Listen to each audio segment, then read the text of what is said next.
Start with a big smile and a laugh. Well, this is Bob Orr on behalf of WPVM 103.7 in the heart of downtown Asheville.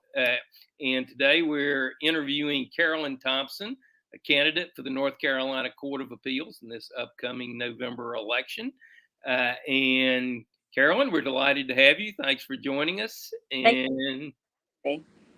I want to start by asking you to tell the listeners a little bit about yourself, your education, family.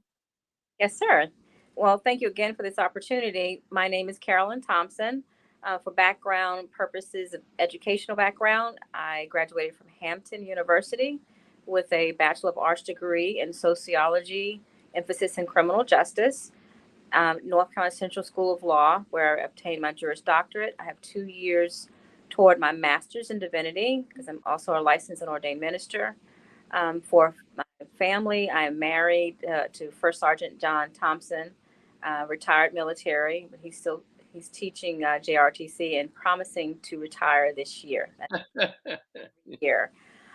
We are empty nesters to a blended family of 5 adult kids and 4 beautiful granddaughters that can have anything they want.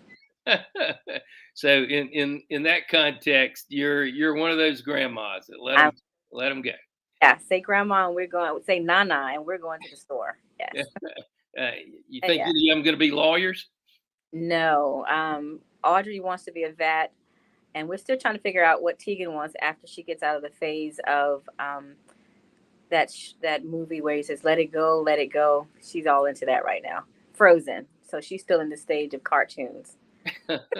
Well, super. And do thank the good sergeant for his service to our country and his continued service. We There. appreciate that. That's so. Now you grew up in Eastern North Carolina, I believe. Is that right? No, sir. I grew up in Yeah. Danville, Virginia, which is Okay. All right. across the state line. My parents and my siblings are still there. But John and I live in Oxford, North Carolina, Right. and Okay. we are way out 158 in the rural part of Oxford, North Carolina. Yes, So sir.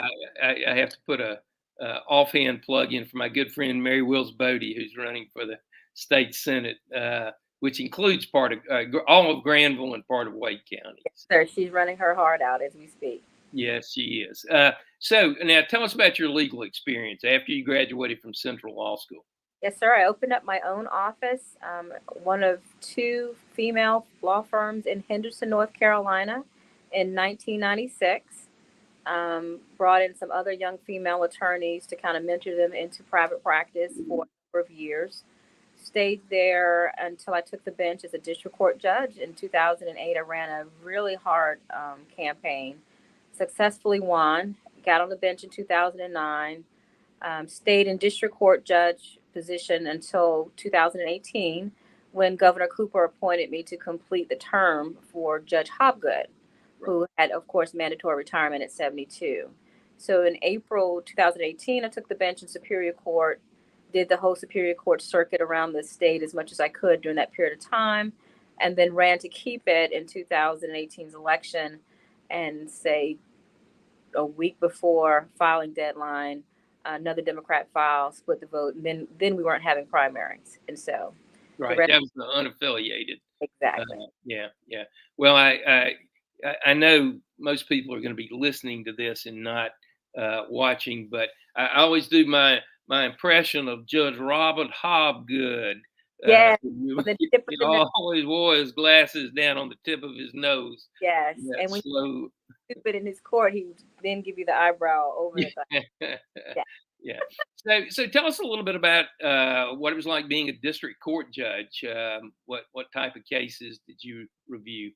Yeah. Well, in district court, we call that the kitchen sink court. Yeah. You do juvenile delinquency, family law disputes. We were actually required to do mental health hearings at the Butner facility because we're so close to the mental health hospital. So Right. we also did up their rotations for involuntary commitment hearings, criminal court, traffic court, everything, disposition court, DWI court, and of course we would set the bonds for first appearances to go up to Superior Court. And even though your time as a Superior Court judge was limited, what's the difference? Tell folks the different responsibilities there. Well, in the on the Superior Court level, we're handling cases, civil cases, $25,000 or more. So I had an opportunity to sit on some of those disputes. Unfortunately, I had the opportunity to see grieving parents after or during sentencing time. When you want to really get the impact of what sentencing should look like, I've had to, you know, um, be there on the bench and watch the impact of what crime has done to someone else's family. I've presided over jury cases.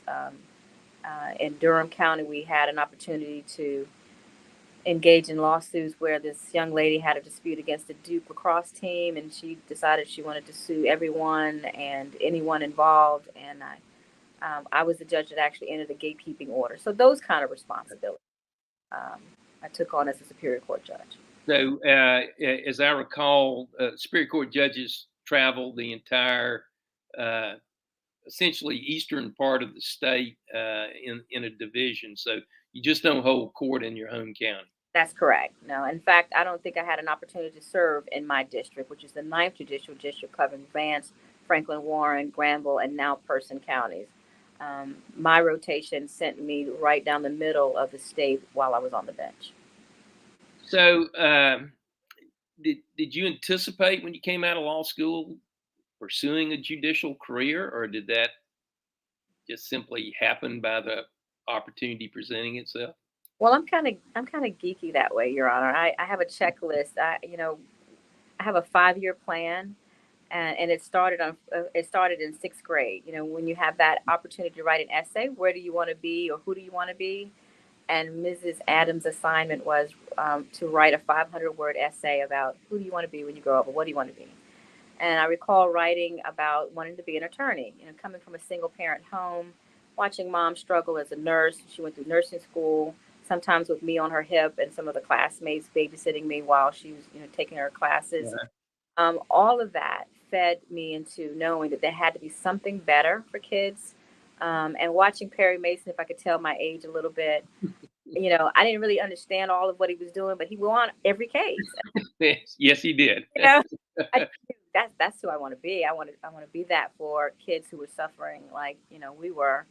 And I remember Ms. Adams saying to my on my note on my essay, well, you might want to try to be a nurse or a teacher or something like that.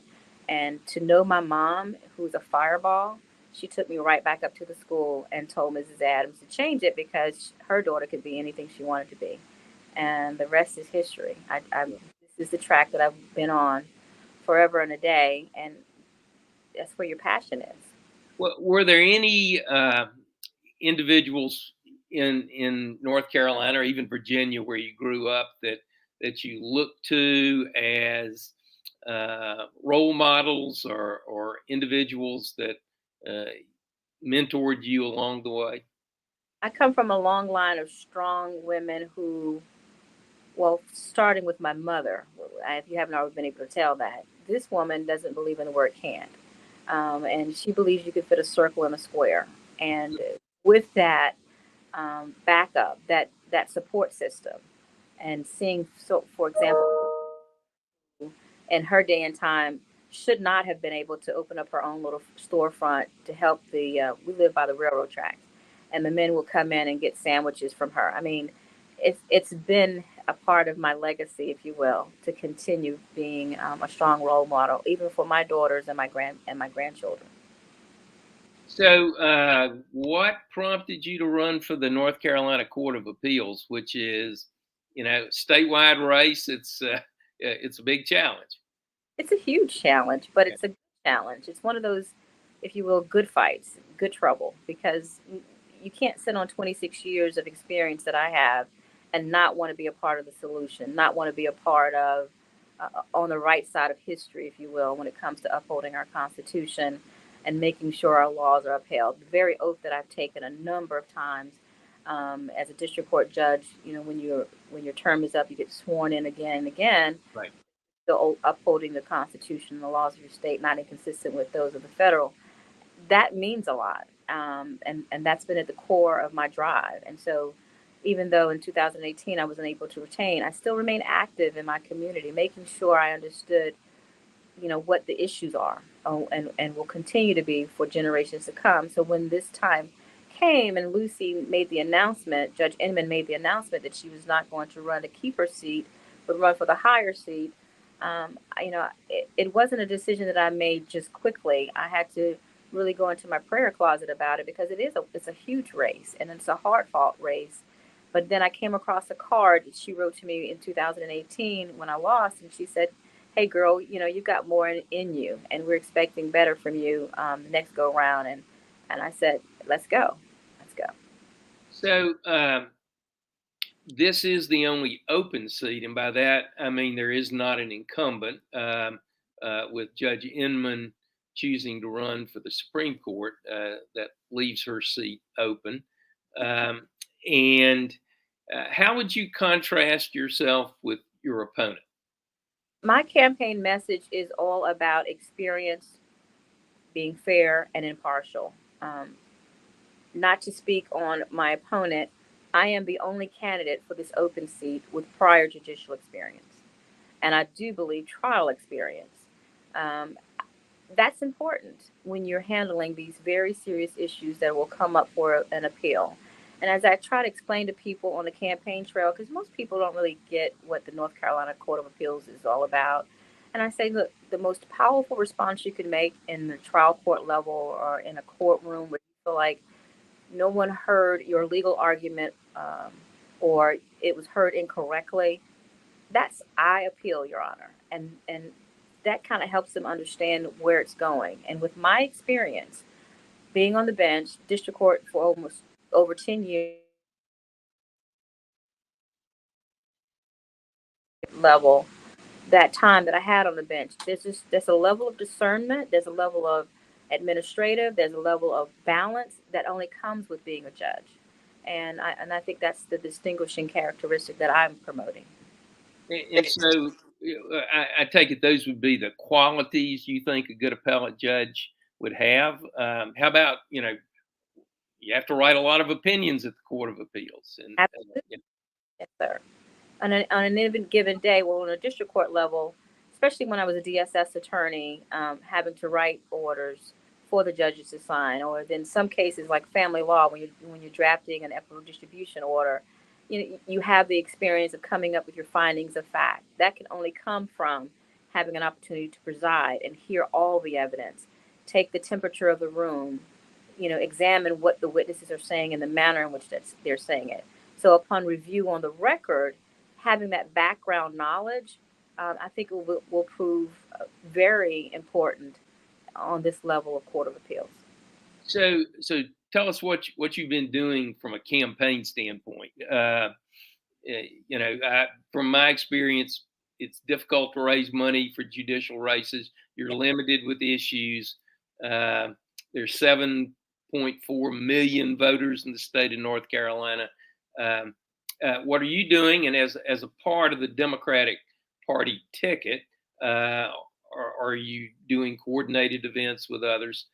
We are. As much as we can, we try to help each other out. So when we're crisscrossing across the state, if I'm going to be in one place, I'll carry the material of my colleague on the trail, if you will, and say, hey, I'm going to already be there. We'll push your information out while I'm talking.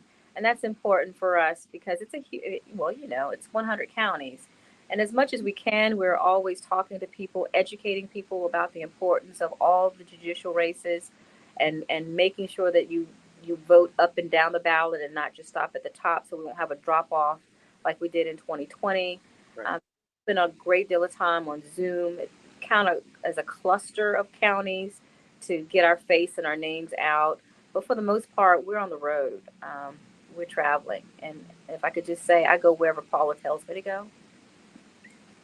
Paula being my campaign manager.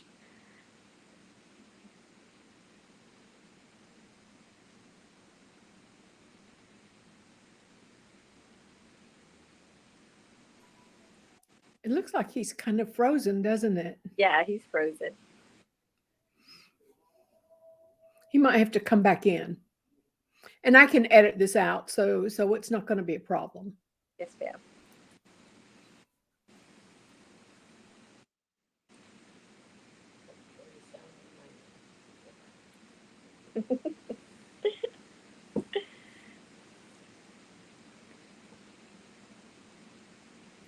He's gone off. He'll come back on. Sure.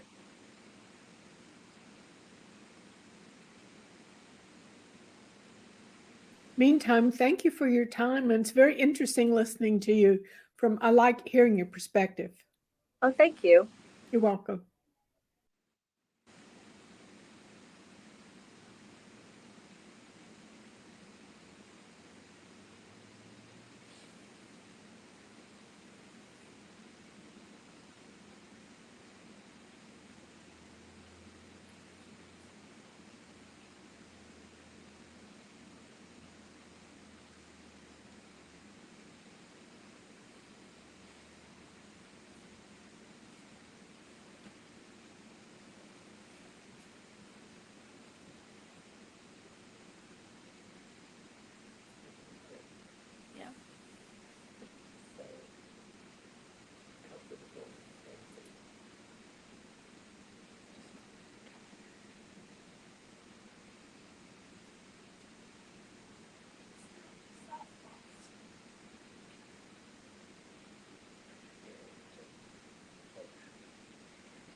You must be having trouble getting back on.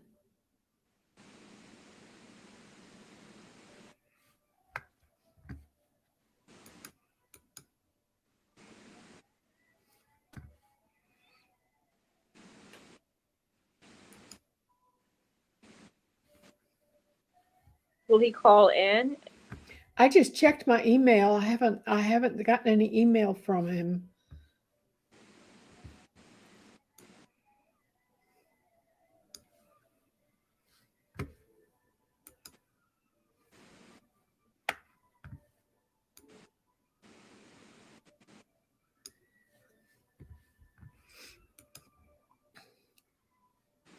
He's not a tech person either, so he could be running into tech challenges. Well, I'm not going to speak to that because I had to use my iPhone after all of the tries.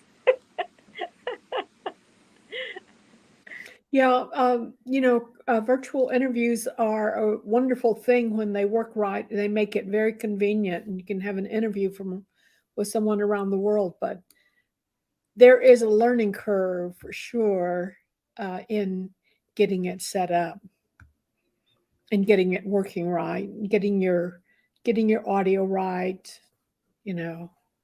As you well know, since you Yeah. just went through it. Yes.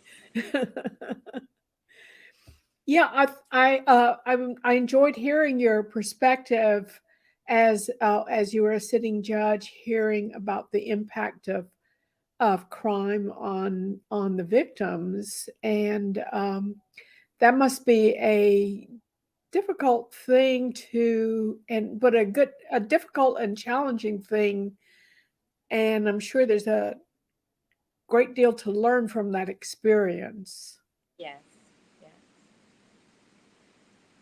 One thing being a judge taught me was people don't always understand that you're listening. They come wanting a relief or wanting an outcome um, from what the law provides, but there's actually a human being sitting on the bench still feeling the same thing that they're feeling as a mother or a sister who's sitting there trying to explain what that loss has meant to their family. And so, we sit there with a stoic appearance, but you can't help but be impacted by the tears and the cries and the unknown caller. So he's calling right now. Hello. Hey.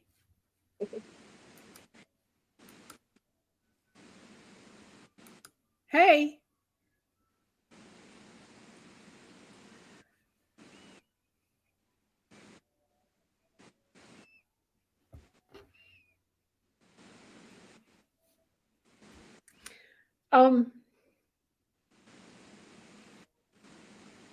Well, we're both on, so we might maybe reschedule.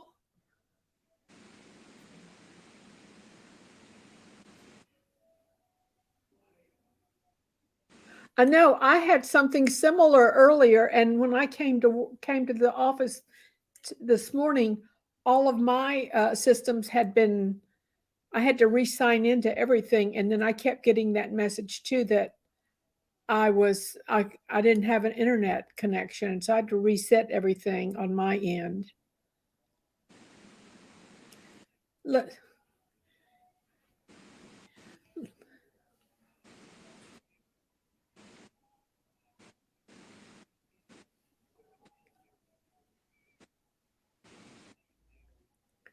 okay, okay, and if we don't hear from you, I'll tell Carolyn what's happening and contact Gale and tell them what's happening.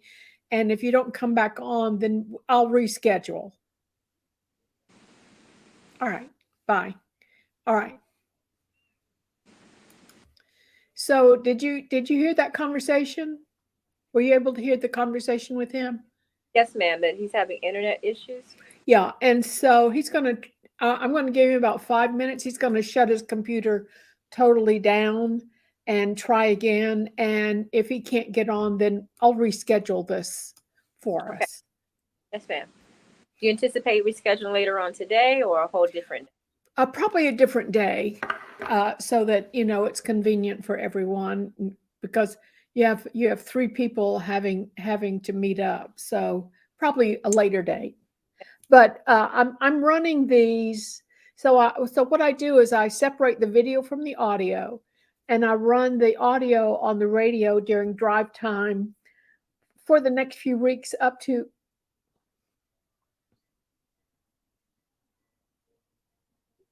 So no, someone just called my phone and I hit decline. Oh, okay. So I run the audio on the radio during drive time up to the election day, and Okay. then I also make a video of the live interviews, the video that we're doing here, and I spread that on Facebook and YouTube and Twitter, and I upload a fresh one every day. So the interview does get out there, and I'm really we don't get we in the past we haven't gotten very much information about the appeals court judges over here in Western North Carolina, and we had Darren on day before yesterday, and he said that he thought that people just skipped it, and that's exactly what I did. If I didn't know the candidate or I didn't know anything about any of them, I just skipped. So this is our attempt at helping people learn more about the candidates for such an important office. We so need this, and thank you for doing this. Yeah, well, it's it's good, and but then whenever you lose someone, it's not so good. But but as I said, we'll reschedule, and we'll go from there. Okay.